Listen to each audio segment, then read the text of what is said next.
Bueno, buenas tardes. Mi nombre es Micaela Hernández. Yo soy médica neuróloga, estoy especializada en trastornos cognitivos y hoy vamos a ver en la clase deterioro cognitivo leve. Primero vamos a hablar de cuál es la definición.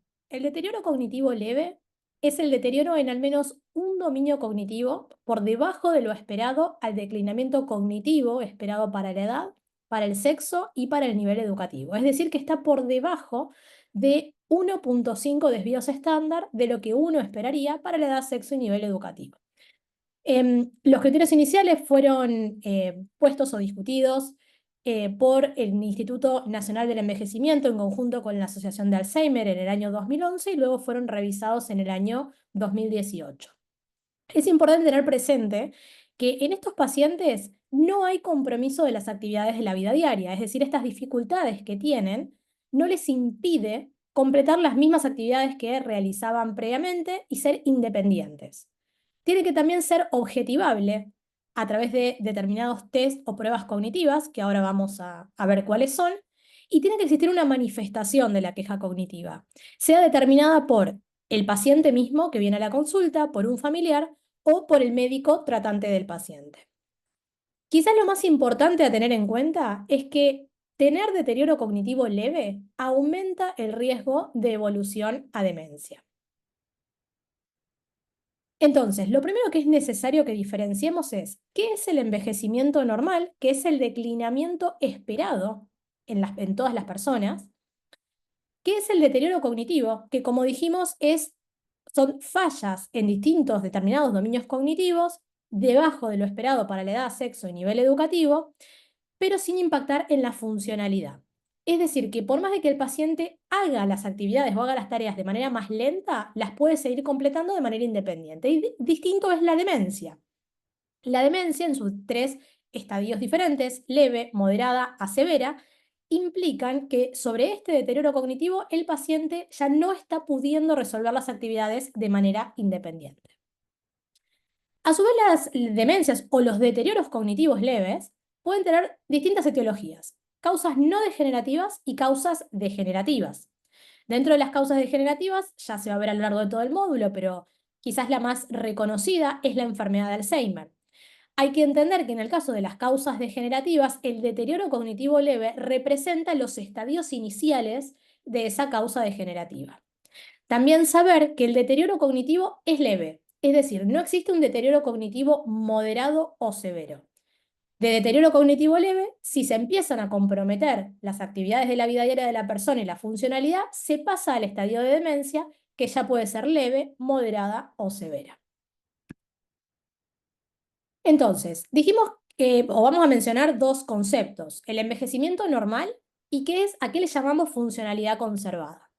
En el envejecimiento normal, vamos a tener preservada la atención sostenida, la copia simple de una figura y la copia remota, es decir, en el diferido transcurrido un determinado tiempo, en la memoria procedural, aquella que nos permite llevar a cabo determinadas tareas, mientras que se puede naturalmente encontrar comprometida la atención dividida, la fluencia verbal fonológica. Es esta prueba en la cual se le pide al paciente que diga, por ejemplo, muchas palabras que empiezan con una misma letra, por ejemplo, letra P o letra M, y el tiempo de reacción. Obviamente esto, si bien se puede ver afectado, hay aquellos parámetros y existe un rango dentro de lo que se esperaría, ¿verdad? Y funcionalidad conservada, hablamos de aquellas dificultades que pueden haber, pero que no interfieren sustancialmente con las actividades de la vida diaria. Consideramos funcionalidad conservada si el paciente puede continuar trabajando, y lo hacía previamente, ¿verdad? Paga cuentas, conduce un automóvil, sale solo, se viste solo, se baña y tiene una apariencia adecuada. Tener presente también que si el paciente esto antes no lo hacía, porque por ejemplo en una pareja había una división de roles y determinadas tareas las hacía una persona, no podemos decir que esa persona las dejó de hacer. Para saber que la funcionalidad está impedida, lo tiene que haber hecho antes y ahora notarse una diferencia y que lo haya dejado de hacer. ¿Qué datos epidemiológicos respecto al deterioro cognitivo leve tenemos?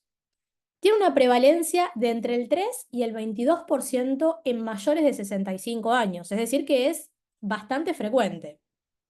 entre un 10 y un 15% de los pacientes con MCI, que sería la sigla en inglés para deterioro cognitivo leve, desarrollan demencia cada año, es decir, un porcentaje, pero también veamos que hay un 18% de los pacientes que pueden mejorar. Y ahora vamos a ver por qué es que podrían mejorar.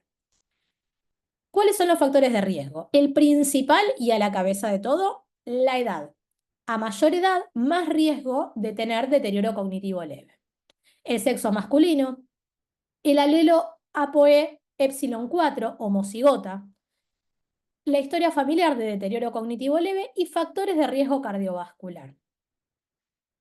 Entonces, sabemos también que hay causas que son reversibles, ¿no? Habíamos hablado de causas degenerativas y de causas no degenerativas. Dentro de las causas no degenerativas están las reversibles. Por ejemplo, la polifarmacia. Estos son fármacos que pueden llegar a generar deterioro cognitivo leve, entiéndase, anticolinérgicos, opiáceos, antipsicóticos, anticonvulsivantes, déficits vitamínicos, trastornos tiroideos. Generalmente, cuando hay un déficit vitamínico o un trastorno tiroideo, genera un empeoramiento, ¿no? O sea, un empeoramiento de la parte cognitiva.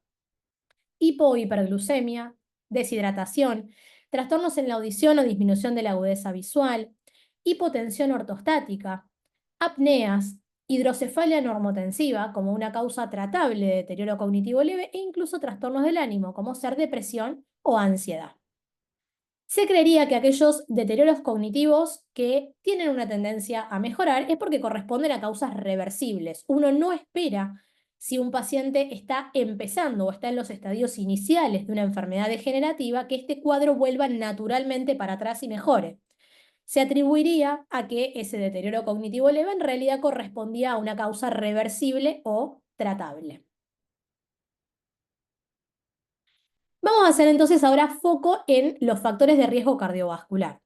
¿Por qué? Porque en los últimos años, ya desde el 2017, hay publicaciones que recurrentemente aparecen en la revista Lancet por esta misma autora, que publicó el último trabajo en el 2024, la última actualización, en donde se identifica y se demostró que hay varios factores de riesgo, de la gran mayoría con impacto cardiovascular, como por ejemplo el aumento del colesterol, la diabetes, fumar, hipertensión, obesidad, dentro de otros tantos, pero varios de ellos factores de riesgo cardiovasculares, que modificándolos logran independientemente prevenir la progresión de los deterioros cognitivos y la aparición de los deterioros cognitivos, no solamente de causa vascular, sino también degenerativos como la enfermedad de Alzheimer. De hecho, hay un 45% de los deterioros cognitivos que son potencialmente modificables a través de la modificación, valga la redundancia, de todos estos factores de riesgo. Esto también, la aparición de estos factores es lo que motivó estos dos estudios. El primero de todos es el FINGER, que es un estudio finlandés que busca o tiene como objetivo intervenir sobre determinadas esferas, la parte cognitiva, actividad física, cambios en la dieta, intervención por estimulación y por actividad social sobre los pacientes con el objetivo de prevenir deterioro cognitivo, y está la versión también del FINGERS que se está desarrollando en Latinoamérica. ¿Cómo lo diagnosticamos? Supongamos entonces que tenemos un paciente o familiar del paciente o el mismo médico detecta en un paciente que hay algún tipo de queja cognitiva. La queja cognitiva puede ser de diversas maneras. Puede ser por problemas en la memoria, que es lo más común, pero también puede ser una dificultad para hablar, para que salgan las palabras, una dificultad para desarrollar las actividades que previamente desarrollaba la persona, dificultad para prestar atención, para concentrarse. Entonces tenemos este reporte cognitivo que nosotros le llamamos. Una vez que esto está reportado, necesitamos objetivar el deterioro cognitivo leve. Para esto tenemos dos maneras distintas, una que es un poco más ideal que las otras. Lo ideal sería completar una evaluación cognitiva, que ahora vamos a ver en qué consiste, pero es un test muy completo, en donde se evalúan distintos dominios cognitivos, lenguaje, atención, memoria, etcétera, etcétera. Tenemos también otros tipos de tests cognitivos que se desarrollan o se llevan a cabo comúnmente como parte de la evaluación cognitiva, pero luego se completa con otros tests, o muchas veces los podemos hacer en el consultorio también. Son tests más de screening que nos permiten tener una idea de cómo está el paciente, pero sin profundizar tanto en los distintos dominios cognitivos. Entonces, y ahora nos vamos a ir al cuadrito de al lado. Supongamos que tenemos un paciente con una queja cognitiva. Y supongamos que nosotros llegamos a la conclusión de que el paciente está peor de lo que se esperaría para la edad, sexo y nivel educativo. Por lo tanto, ese paciente tiene un deterioro cognitivo leve porque sigue siendo funcional, ¿sí? Es esencialmente normal en la funcionalidad de las funciones en sus actividades diarias. Lo primero que vamos a tratar de ver es si tiene compromiso de la memoria, sí o no. Si el paciente tiene compromiso de la memoria predominante, se le llama deterioro cognitivo amnésico. A su vez, nos vamos a fijar si esa amnesia es lo único que tiene el paciente, o sea, un deterioro cognitivo puramente amnésico, o si aparte tiene otros dominios, por ejemplo, funciones atencionales o ejecutivas. ¿Por qué es importante tener en cuenta esto? Bueno, porque hay algunos tipos de deterioros cognitivos que se asocian más o menos a un determinado perfil cognitivo, ¿sí? Por ejemplo, la enfermedad de Alzheimer típicamente presenta compromiso de la memoria, es decir, va a traer típicamente un deterioro cognitivo de tipo amnésico o amnésico multidominio, mientras que el daño o el deterioro cognitivo vascular puede ser amnésico multidominio o, como vamos a ver en la otra parte, es más de tipo no amnésico. Entonces ahora nos vamos para la siguiente rama.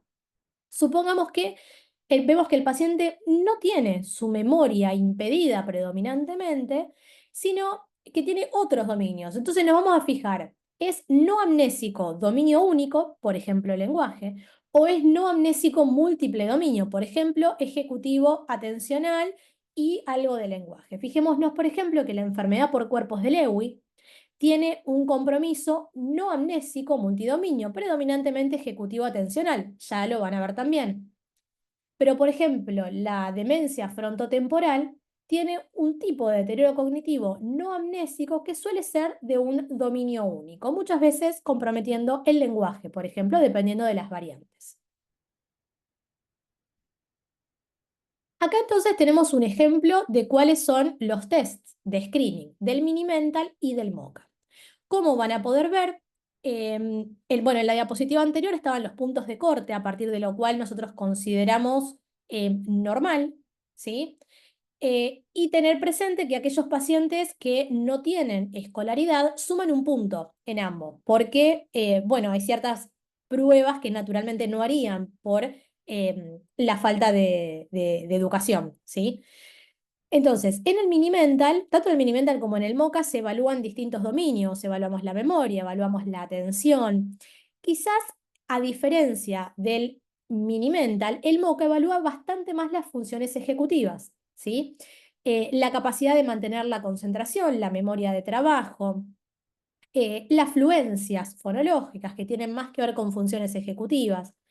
Entonces, si bien el Mini-Mental tiene un periodo para realizarse más corto, lleva menos tiempo, el MoCA nos da algo más de información por sobre las funciones ejecutivas, por ejemplo. Pero hay que considerar que ambos son test de screening, que los podemos hacer en el consultorio, que nos van a dar una idea y que en el caso de no poder contar con una evaluación cognitiva más completa, estarían bien y nos permitirían diagnosticar si el paciente tiene un deterioro cognitivo. No obstante, ideal sería contar con la evaluación porque profundiza mucho más. Entonces ahora pasamos a ver en qué consiste una evaluación cognitiva. Bueno, acá se evalúan con distintas baterías y con distintas pruebas funciones atencionales, funciones de memoria. Por ejemplo, al respecto de la memoria existe una memoria de relato en la cual hay distintas pruebas dependiendo del lugar en donde se hagan, pero en líneas generales, una memoria lógica, una memoria de relatos en donde al paciente se le cuenta una historia y se le pide que inmediatamente recuerde y relate qué es lo que cuenta esa historia y en diferido se le vuelve a preguntar, por ejemplo. Una lista de palabras que no tienen nada que ver unas con las otras, se le pide al paciente que las recuerde, luego se le vuelven a preguntar y se les da pistas para ver si recuperan esa información. Fíjense que es bastante más profundo que el recuerdo de las 3 palabras que, por ejemplo, tenemos en el Mini-Mental.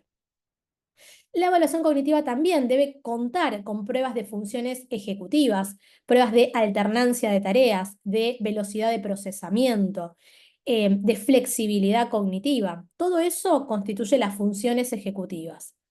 Pruebas de lenguaje también, en la cual al paciente se le muestren objetos o cosas de alta frecuencia de uso y de baja frecuencia de uso y poder determinar si el paciente logra nombrar, por ejemplo, correctamente bien estas palabras o no. También debería contar o sería ideal que cuente con alguna escala o alguna prueba de ánimo para detectar ansiedad o depresión que tanto impacto pueden tener en el aspecto cognitivo. Pruebas de sueño también o escalas de sueño para ver si el paciente tiene un buen descanso o no. Tengamos en cuenta que las apneas puede ser una causa de deterioro cognitivo leve, reversible. Y también evaluar habilidades visoespaciales, es decir, cómo el paciente interpreta el espacio. Lo pongo al margen también porque determinadas tipos de deterioros cognitivos pueden tener fallas en la cognición social, es decir, en las habilidades que nos permiten relacionarnos con otras personas y llevar a que un paciente se comporte fuera de lugar, haga comentarios fuera de lugar, cambie su personalidad, ¿sí? Algo que pasaría más quizás en una demencia frontotemporal, por ejemplo. No todas las evaluaciones cognitivas cuentan con baterías y evaluaciones de cognición social, pero quizás en algunos casos sí tiene sentido poder incluirlas. ¿Qué otros estudios? Entonces, hasta ahora mencionamos que para el diagnóstico del deterioro cognitivo necesitamos poder objetivar este deterioro cognitivo más allá del relato, más allá de lo que nos impresiona, sea con test de screening o sea con una evaluación cognitiva completa. Luego vamos a necesitar una imagen de cerebro. Idealmente, una resonancia de cerebro, si contamos con el recurso, si el paciente lo puede tolerar. Dentro de la resonancia de cerebro, hay cada vez más en los distintos centros se analizan secuencias de volumetría que están hechas en la secuencia T1 de resonancia que nos permiten ver espesor cortical con una mayor precisión. Van a haber tres escalas que son las más importantes. No hay un puntaje que es el punto de corte adecuado para todos los pacientes porque depende de la edad. Por ejemplo, la primera escala es la escala de MTA o de atrofia del lóbulo temporal medial. Un paciente que es joven, que tiene, por ejemplo, 40, 50 años, uno esperaría que tenga un MTA de cero, es decir, que no se llegue ni a observar la fisura coroidea. Mientras que en un paciente de 80 años, lo habitual es que el paciente pueda tener un MTA de 2. Si tiene 85 años, hasta de 3 también se puede observar, es decir, que tenga una sutil atrofia o que tenga una dilatación de la fisura coroidea y una muy, muy, muy pequeña atrofia. Se puede esperar que eso ocurra a los 85 años, por ejemplo, pero esto no sería para nada normal en alguien de 60. Entonces es muy relativo a la edad, ¿sí? Esta primera escala entonces nos permite ver atrofia del lóbulo temporal medial. La segunda escala es la escala de Fasecas, que nos permite detectar lesiones en sustancia blanca, lesiones microangiopáticas, periventriculares.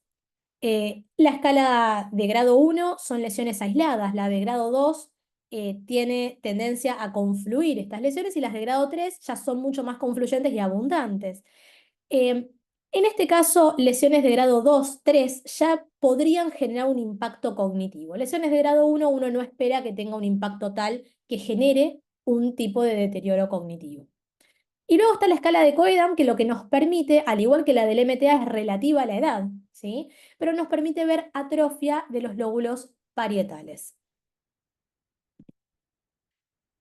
Por último, que muchas veces es lo primero que se suele pedir, un laboratorio. Dentro del laboratorio tenemos que hacer una rutina completa, dado que parámetros como la glucemia, la función renal, el hemograma pueden impactar tanto en lo cognitivo que pueden llevar a un deterioro cognitivo tratable de causa reversible. Y sí enfatizar que la vitamina B12, el ácido fólico, la vitamina D, factores tiroideos y enfermedades infecciosas como VDRL, HIV e incluso hepatitis también deberían estar dentro de nuestro screening. Entonces, hasta ahora mencionamos en resumen tres tipos de estudios. La evaluación cognitiva, una imagen de cerebro que mencionamos la resonancia, pero de no ser posible por diversos motivos, una tomografía nos ayudaría. Y por último, un laboratorio. Y acá vamos a hacer mención a estos estudios, que es el PET cerebral con PIB y con FDG.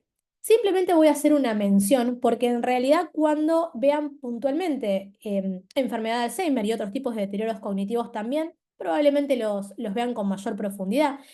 Y no es que los hacemos de rutina en todos los pacientes, pero sí es importante que los conozcan, porque con la llegada de nuevos tratamientos para las enfermedades degenerativas, puntualmente de la enfermedad de Alzheimer, estos estudios están siendo mucho más comúnmente pedidos, si bien no están disponibles en todos lados y son muy costosos. El PET cerebral con FDG o fluoro de oxiglucosa es un marcador que, si bien no es específico, es decir, no nos permite poner un nombre y un apellido a la etiología o a la causa del deterioro cognitivo leve, nos permite confirmar que está habiendo disfunción metabólica y por lo tanto que hay daño neuronal. Sí nos va a servir también para asociar con la severidad del déficit y con la posibilidad de progresión en el corto plazo. Por otro lado, tenemos el marcador de PIB, que es la marcación amiloidea, lo que confirma la presencia de amiloide, es decir, nos permite diagnosticar enfermedad de Alzheimer, ¿sí? Em, También es importante tener en cuenta, y por eso es que digo que no es que lo hacemos en todos los pacientes esto, sino con determinados criterios. Hay un porcentaje de pacientes que tienen amiloide positivo, sobre todo luego de los 70 años, sin deterioro cognitivo, ¿sí? Pero sí nos permite predecir con una mayor certeza, en el caso de que el paciente tenga un deterioro cognitivo leve, tipo enfermedad de Alzheimer, es decir, amnésico o amnésico multidominio, y la presencia de amiloide en su cerebro, bueno, nos permite con mucha mayor certeza atribuir el deterioro cognitivo a la enfermedad de Alzheimer. Entonces, nuestro paciente tiene deterioro cognitivo leve. Básicamente nos trae los estudios, llegamos a la conclusión de que ese es su diagnóstico, más allá de cuál sea la etiología, es decir, cuál es la causa. ¿Qué podemos hacer? Bueno, acá tenemos distintos tratamientos, ¿sí? El primer tratamiento de todos sería el asociado a la estimulación cognitiva o rehabilitación cognitiva. Esto incluye talleres de memoria para aquellos pacientes que no cuentan con la posibilidad de acceder a una rehabilitación formal con neuropsicología o con fonoaudiología o con psicopedagogía, es decir, a una rehabilitación guiada por un profesional que trabaje con las funciones mentales superiores específicamente. Otra alternativa es el taller de memoria o estimulación cognitiva en domicilio también. Siempre es mejor algo antes que nada, ¿verdad? Pero lo ideal sería rehabilitación cognitiva con un neuropsicólogo. Luego tenemos a nivel farmacológico inhibidores de acetilcolinesterasa. Y acá van a ver que dice off-label, porque en realidad los inhibidores de acetilcolinesterasa están aprobados para demencia leve a moderada, no para deterioro cognitivo leve. No obstante, en muchos casos se da. Y el paciente muchas veces anda bien o permite estabilizar un poco más. Recordemos que todos los tratamientos farmacológicos que estamos aprobados, que hoy tenemos disponibles en nuestra farmacia, si bien están saliendo otros, por otro lado, los que hoy nosotros tenemos no son modificadores de enfermedad, es decir, que permiten dar un poco más de tiempo, permiten intentar retrasar un poco la progresión del deterioro cognitivo, pero no nos van a permitir volver atrás, ni nos van a permitir evitar que la progresión ocurra. Ocurrirá más lento en el mejor de los casos. Los inhibidores de acetilcolinesterasa entonces son los tres que ahí tenemos, donepezil o ribastigmina. Puse parches porque puede ser parches o puede ser comprimidos también. Los comprimidos a veces son medio mal tolerados desde la parte gástrica, por lo tanto, por eso puse parches, pero están muy bien los comprimidos también. Y galantamina. Se da sobre todo para deterioros cognitivos leves amnésicos y amnésicos multidominio de cualquier causa. Tener en cuenta también que los inhibidores de acetilcolinesterasa traen impacto o tocan la funcionalidad cardiológica, por lo tanto pueden traer hipotensión y bradicardia. Y sería sugerido que un cardiólogo nos dé el ok para empezar el tratamiento antes de que el paciente lo inicie. A nivel de actividad física, yoga, tai chi, ejercicio aeróbico. A nivel del sueño, tratar de que el paciente al menos duerma 7 horas por día, que tenga un sueño que sea reparador. A nivel de la alimentación, suplemento de vitaminas. ¿Qué tipo de vitaminas? Las que el paciente no tenga bajas, digamos. Si pedimos vitamina D y tiene bajo, reponer la vitamina. B12 está bajo, reponer la vitamina. No es vitaminas porque sí, sino cuando el paciente tenga una carencia vitamínica. Control de factores de riesgo cardiovasculares, ya vimos los motivos de por qué tratar depresión, ansiedad, apneas, fallas visuales, auditivas, todas estas causas es fundamental porque pueden empeorar el deterioro cognitivo. Pero hay otros tratamientos también, me pueden decir ustedes. Y bueno, claro, a ver, está el memantine, ¿sí? El memantine está aprobado para demencia moderada y severa, por ese motivo es que no lo incluyo dentro de esta clase, pero sí es uno de los antidemenciales que hoy tenemos disponibles en el mercado y que están aprobados. Y por otro lado están surgiendo nuevos tratamientos que también los verán en otras clases, los anticuerpos monoclonales, aprobados hoy día y en vigencia. Tenemos el donanemab y el lecanemab, que son puntualmente para el tratamiento de enfermedad de Alzheimer. En resumen, ¿qué hago en una consulta por un reporte cognitivo, queja cognitiva? Primera consulta, tenemos que identificar entonces cuándo empezaron los síntomas, qué tipo de queja cognitiva tiene el paciente o el familiar, ¿es de la memoria? ¿Es de otra cosa que no es la memoria? ¿Hay algún trastorno del ánimo que esté asociado? ¿El paciente está ansioso, está deprimido? ¿Pasa algo más que pueda estar impactando? ¿Tiene trastornos del sueño? Hacen referencia a que el paciente tiene trastornos en la marcha, rigidez, se cae, tiene incontinencia esfinteriana. ¿Es independiente o no es independiente? ¿Tiene algún antecedente familiar de alguien que le haya pasado algo similar? En el examen físico, ¿cuál es la actitud del paciente? ¿Al paciente le da todo lo mismo? ¿Sabe por qué vino a la consulta? ¿Está preocupado por lo que le pasa? ¿Manifiesta eso? ¿O no sabe por qué vino? ¿O cree que no le pasa nada? ¿Está irritable, está agresivo, está pueril, está niñado el paciente? ¿Tiene reflejos de liberación frontal? ¿Cómo están sus praxias? ¿Su lenguaje? ¿Qué actitud tiene el familiar? ¿El familiar habla libremente? ¿Le cuesta expresar en frente del paciente qué es lo que está pasando, qué es lo que notan? Tenemos que tratar de objetivar esta queja cognitiva con un MOCA o con un mini mental y de poder realizarse completar una evaluación cognitiva. Tenemos que tratar de acercarnos a la etiología, pedir una resonancia de cerebro, si no al menos una tomografía, y cuando aplique biomarcadores, entre ellos ya mencionamos el PET con FDG y el PET-PIB, cuando aplique. Y laboratorio con todo lo que charlamos, ¿sí? No olvidar las vitaminas, tiroides y enfermedades infecciosas. Entonces, ¿qué concepto es importante llevarse de esta clase? Primero, que el deterioro cognitivo leve no es un estado normal del envejecimiento. Existe el envejecimiento normal, el deterioro cognitivo leve y luego los estadios de demencia, pero no es el curso del envejecimiento normal. El paciente con deterioro cognitivo leve no perdió su capacidad funcional, sigue siendo independiente. Podrá hacer las actividades más lento, pero lo hace de manera independiente. Puede ser degenerativo o no, de hecho, si bien aumenta el riesgo de demencia, en algunos casos es reversible. Para el diagnóstico debo contar con neuroimagen, laboratorio y evaluación cognitiva. Y por último, el tratamiento actualmente disponible busca enlentecer la progresión, pero no revierte las causas degenerativas. Bueno, muchas gracias por su atención y en caso de que sea necesario o de que tengan alguna duda, me pueden escribir.